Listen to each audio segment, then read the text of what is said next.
have meetings with legislators. I go to Washington, D.C. I meet with the executives and business affairs departments of major record labels. We're there vying on your behalf. We are on the side of educators. We are an education-based company.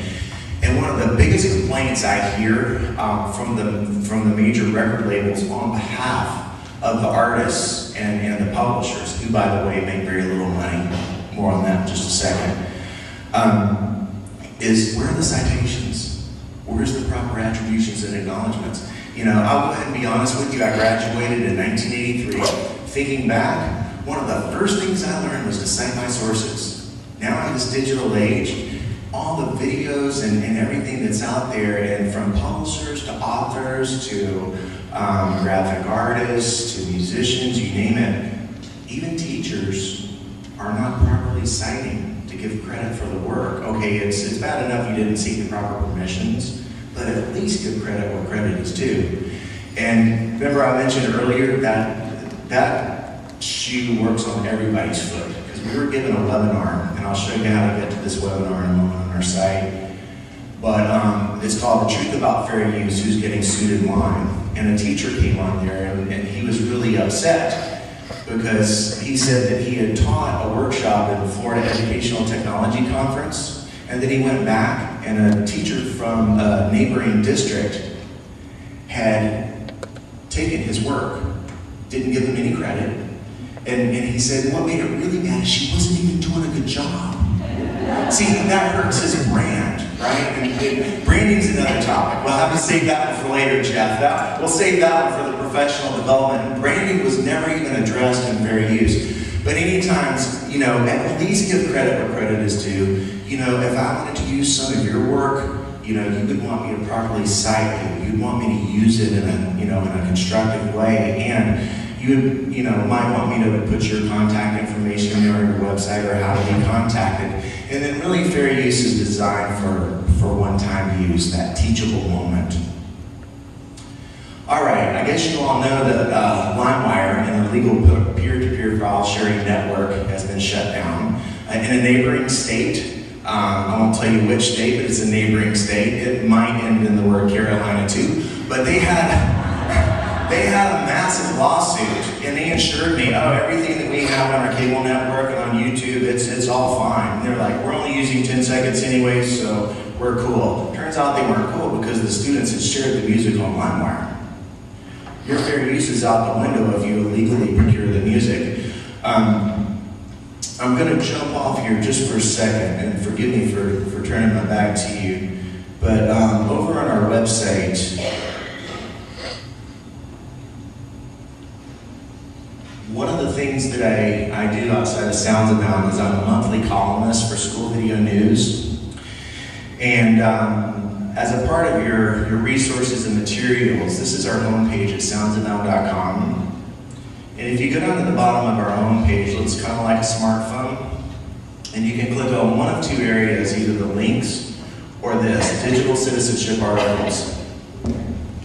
Most of the articles I write are about digital citizenship, internet safety, proper use of fair use.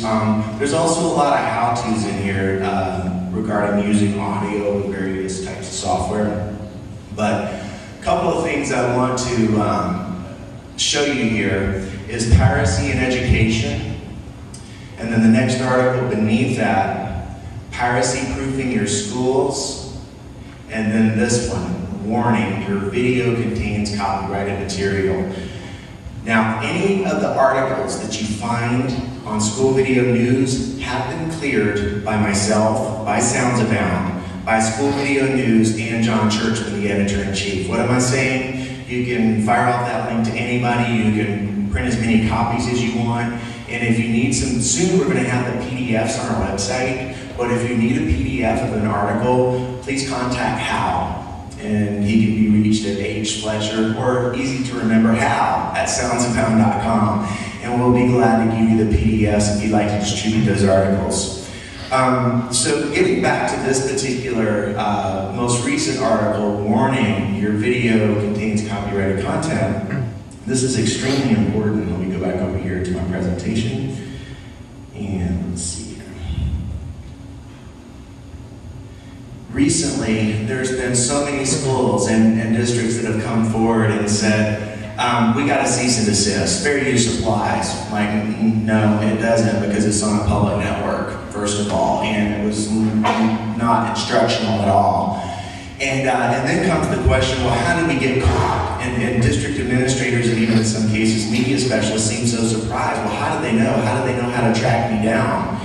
Well, whenever a student or a teacher uses copyrighted music and they put it up on YouTube, two things happen. YouTube sends a copyright notice, just like you just saw, to the user. Guess what YouTube's doing? Indemnifying themselves, saying, okay, copyrighted stuff, and now if any publishers or anybody pop up, it's on you.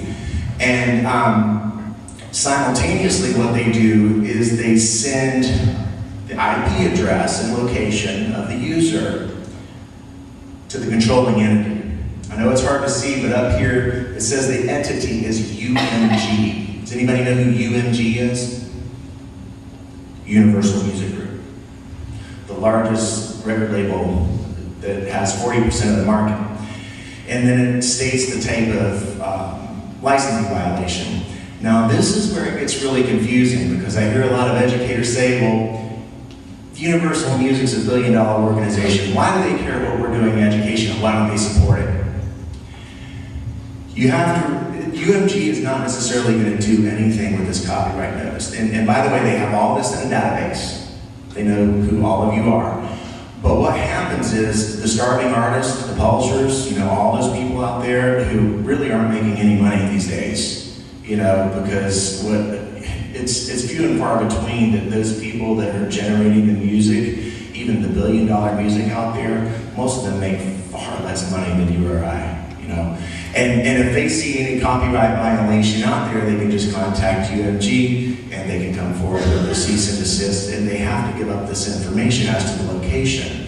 So hopefully this helps to enlighten you a little bit and also be very, very careful, you know, whenever looking at your own site, and hopefully this will give you some good answers for your teachers and students. A couple of things I'll direct you to, and part of these resources, and naturally you guys have access to all 6 volumes of our music, and we've also begun producing sound effects these days and licensing sound effects. But you can access the soundzabound music with either authentication or your username and password in order to search, preview, and download music. And you can access tutorials on how to use our website on this widget, tutorials. One of the things I want to direct you to as library and media specialists is downloadable materials. I click on the downloadable materials widget, and down here at the bottom, there's 3 things that you really need for your media center. First of all, a multimedia project evaluation sheet. It's a sheet that asks proper questions so that you can look at a student or a teacher's project and evaluate, is it compliant or is it not? Next is you have a media, sorry, that just opened up, there you go, that's what that looks like. Next you have, a media literacy rubric, which will help you to measure your users' knowledge of media literacy and digital citizenship. And time's almost up, so my final thing is that there is an Excel spreadsheet that's tabbed, and it's a media compliance scorecard so that you can go through and do your own media compliance audit based on the media that's being used at your facility. Welcome back to the school year.